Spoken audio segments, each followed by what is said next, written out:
আপনারা ইমাম সাহেবদেরকে এই এলাকাতে প্রচুর প্রবাসী থাকে আমি জানি। বাবাজি কোন এলাকার কোন মসজিদের ইমাম? মাশাআল্লাহ, আপনার বেতন কত?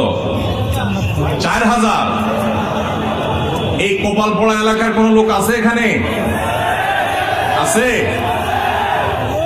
ছি ছি ছি ছি ছি, লজ্জা। ভাই, এই এলাকার মানুষ যারা, ভালো করে শুনে রাখেন, এই মসজিদ কমিটির যারা দায়িত্বশীলরা আছেন, আল্লাহকে ভয় করেন, আল্লাহকে ভয় করেন। আপনার যে ইমাম সাহেব 5 ওয়াক্ত নামাজ পড়ানোর দায়িত্ব নিয়েছেন, এই 5 ওয়াক্ত নামাজ পড়াতে গেলে আর তেমন কোনো কাজ করা যায় না। ইমাম সাহেবদেরকে আপনারা 4000 টাকা বেতন দেন। ছি ছি ছি ছি, বাংলাদেশে কোনো কাজের লোকের বেতনে এখন 4000 টাকা পাওয়া কঠিন।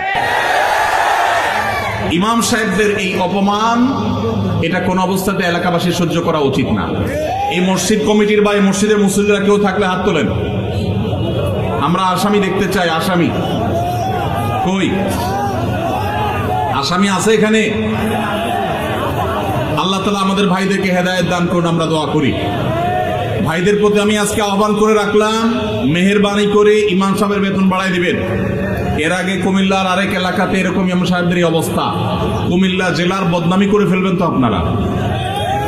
হ্যাঁ, এত বড় জেলা, এত ঐতিহ্যবাহী জেলা, ইমাম সাহেবদের বেতন 4000 টাকা। ছি ছি ছি, কোনোভাবে এটা মানা যায় না, কোনোভাবে এটা মানা যায় না। আল্লাহর ওয়াস্তে এটা পরিবর্তন করবেন তো ইনশাআল্লাহ। এই যে ইমাম সাহেব গরু কোরবানি করে টাকা কামাই করবে, খতম পড়ে টাকা কামাই করবে, দোয়া করে টাকা কামাই করবে, কেন? ইমাম সাহেব মসজিদে দায়িত্ব পালন করছে, মসজিদের মধ্যে অনেক ভালো ভালো কাজ করতে পারে, সেগুলা করতে পারবে তখন যখন তাকে এমন বেতন দিবেন যে নিশ্চিন্তে তিনি মসজিদ ভিত্তিক নানামুখী কাজ করতে পারেন। এখন যে বেতন দেন সেটা দিয়ে তার চাল কেনার টাকাই যদি না হয়, তাহলে সেই মসজিদে কোরআন শিক্ষার আসর করবে না, দাওয়াতি কাজ করবে, নাকি ধান্দা করে বেড়াবে? এই যে অন্য এলাকা থেকে এসে পশু কোরবানি করে টাকা নেওয়া জায়েজ কিনা এই প্রশ্ন করছেন, এই প্রশ্ন তো এই জন্যই আসছে যে ইমাম সাহেবের যা দেন তা যথেষ্ট হয় না, এই জন্য ইমাম সাহেবের এসব খুঁজে বেড়ানো লাগে। এটা তো লজ্জার কথা। কেন ইমাম সাহেব এগুলো খুঁজতে হবে? এত বেশি বেতন দিবেন যে এই সমস্ত ছোটখাটো কাজ করে ইমাম সাহেব তার পেট পালার চিন্তা করা যেন না লাগে। আল্লাহ আমাদেরকে সেই তৌফিক দান করুন। এখন বাহির থেকে কেউ যদি এসে এগুলো করে, হারাম না, এটা মোটেও হারাম না। কেউ যদি পারিশ্রমিক নিয়ে পরিশ্রম করে, যেখানে টাকা নেওয়া জায়েজ শরীয়তে, যেমন পশু কুরবানি করে টাকা নেওয়া জায়েজ, অতএব কেউ এরকম নিতে চাইলে জায়েজ আছে।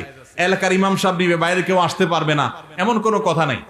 কোরআন হাদিসে এটা ইমাম সাহেবের হক বলতে কোনো কিছু নাই, যে কেউ করতে পারে। তবে হ্যাঁ, কোন এলাকার ইমাম সাহেবের বেতন যখন অনেক কম, আরেকজন সচ্ছল মানুষ, তিনি ইমাম সাহেব বেচারার বেতন কম, এলাকাবাসী নালায়েক নাখান্দা, তাদের রুচির বৈকল্য দেখা দিয়েছে, যে ইমাম সাহেবের বেতন সম্মানজনকভাবে দেয় না। এরকম অবস্থায় বাহির থেকে একজন মানুষ যার অনেক উপার্জন আছে, সে এসে ইমাম সাহেব 2-4 পয়সা এখান থেকে পায়, এটাতে ভাগ বসানো অবশ্যই তার অনুচিত। কিন্তু যদি সে নেয়, এই উপার্জন তার হারাম হবে না, কিন্তু তার এটা রুচির ব্যাপার, এটা তার আখলাক, উত্তম আখলাকের পরিচয়, যে সে ইমাম সাহেবের এখানে ভাগ যেন না বসায়। ভাইরা, ইমাম সাহেবদের বেতন বাড়াই দিবেন তো ইনশাআল্লাহ? এত প্রবাসী এখানে, ইমাম সাহেবদের বেতন 4000-5000 কেন ভাই? আল্লাহ আমাদের সবাইকে হেদায়েত দান করুন।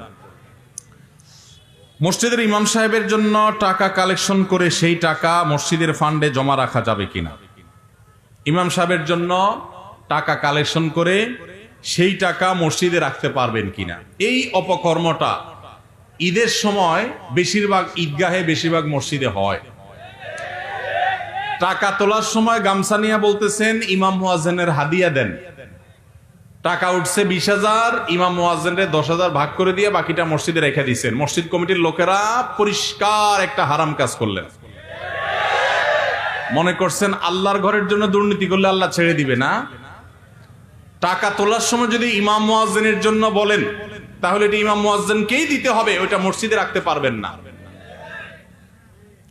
টাকা যদি ইমাম সাহেবের জন্য বলেন যে ইমাম সাহেবের হাদিয়া, মুয়াজ্জিন সাহেবের হাদিয়া, যেটা বলে তুলবেন সেটাই করতে হবে। নসুল ওয়াকিফে কানাসি শারিআ, দাতা যে জন্য দিবে আপনাকে সেই খাতে খরচ করতে হবে। আপনি ইমাম সাহেবরে সামান্য কিছু দিয়া, বুঝ দিয়া বাকিটা মসজিদে রেখে দিছেন, এটার নাম দুর্নীতি। এটার নাম কি? এটা জায়েজ নাই। অনেক কমিটির ভাইরা এটা করেন, চিন্তা করছে সারা জীবন নিজের জন্য চুরি, 2 নাম্বারই দুর্নীতি করলাম, এবার আল্লাহর ঘরের জন্য একটু 2 নাম্বারই করি। জায়েজ হবে? ভাইরা আমার, এই জন্য সতর্ক থাকতে হবে, খবরদার। আর ইমাম সাহেবদেরকে বসায়া ঈদের দিন গামছা নিয়ে তাদের জন্য টাকা তোলা, এটাও তো আরেক লজ্জার কথা। ইমাম সাহেবদেরকে হাদিয়া দিবেন, এটার জন্য তাদেরকে বসায় রেখে তাদের সামনে ভিক্ষা করবেন, টাকা তুলবেন, এটা তো অপমানজনক কথা ইমাম সাহেবদের জন্য। কেন রে ভাই? এলাকাবাসী বিভিন্নভাবে ইমাম সাহেবদের ঈদ উপলক্ষে ঈদের তারা বেতন পাবে, বেতনের পাশে এক্সট্রা একটা বোনাস পাবে, সেই ব্যবস্থা করা যায় না? নিজেরা বেতন দানের টাকা বাড়াই দিয়া ইমাম সাহেবদেরকে, মুয়াজ্জিনদেরকে বোনাস দিবেন, তাদেরকে ভিক্ষা দিবেন না, তাদেরকে অপমান করবেন না। যে এলাকাবাসী তাদের ইমামকে সম্মান করতে পারে না, মর্যাদা দিতে পারে না, তাদের চাইতে হতভাগা, তাদের চাইতে দুর্ভাগা আর কেউ হতে পারে না। ভাইরা আমার, কুমিল্লার বদনামি শুরু হয়ে যাবে তো এরকম একের পর এক প্রশ্ন এগুলাই আসতেছে। আপনারা সবাই ইমাম সাহেবদের হক আদায় করার চেষ্টা করবেন তো ইনশাআল্লাহ। আর ইমাম সাহেব যারা, তাদেরকেও বলতেছি, আপনারাও নিজেদের আত্মমর্যাদা বজায় রাখবেন, প্রয়োজনে না খায় থাকবেন, কিন্তু নিজের মান সম্মান নষ্ট করে টাকা কামাই করতে যাবেন না। আল্লাহ আমাদের ইমাম সাহেবদেরকে সেরকম ইমাম হওয়ার তৌফিক দান করুন।